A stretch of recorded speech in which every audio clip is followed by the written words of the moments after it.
This year, 30 seconds of airtime costs upwards of perhaps $4 million. That is some big-time bucks. Joining us now with more on Super Bowl ads is Dr. Sanjay Putrevu, marketing professor at U Albany. Doctor, thanks for being with us. Let me ask you, what's the key to these Super Bowl commercials? How do they get us to watch and get us to react like they do? Lots of times what we are looking for in a Super Bowl commercial is to create some kind of interest, whether it is based on some kind of sexual tension or whether it's a funny joke or whether it's a teaser commercial. That's what they're trying to do to reel us in. They've got to be clever, because if they're not clever, they're not talked about. Are they making people buy the products, or is it just the talking about the company that's so valuable to these corporations? Most of the times it's actually talking about the company that's most valuable. When you start looking at a company like E-Trade, for example, it's not just the commercial value of the $4 million, it's also the online value after the fact. So they get hits online, they get the social media impact, and about 111 million people watch it. What is unique about the Super Bowl is that not only do you get so many people, you also get almost equal number of men and women. You get 55 to 60% men and 40+% women. And you also get people from all age groups. So that makes it very valuable. So advertisers, I assume, I think I've read this, I mean, they prep for this all year, right? You know, it's not like they just created an ad a couple of weeks ago.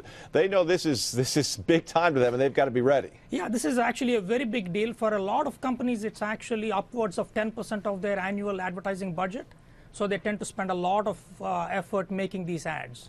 And does it generally pay off, do you think? Is it worth the $4 million for 30 seconds? It depends on the company. Sometimes it's a huge payoff, like, for example, E-Trade, and for careerbuilder.com, it made a huge payoff.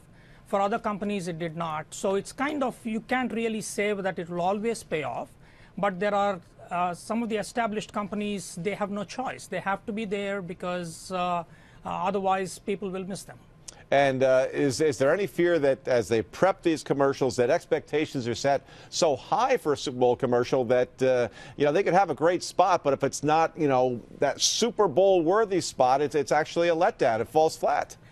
One of the things that's been happening in the last couple of years, Greg, is that there are more and more commercials, and the commercials are getting longer as well.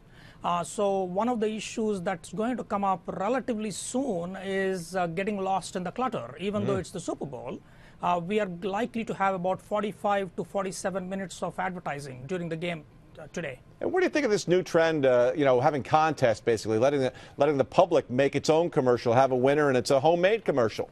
That actually gets a lot of buzz going for a number of companies. But again, the reviews are mixed on that because lots of times this is a one-shot.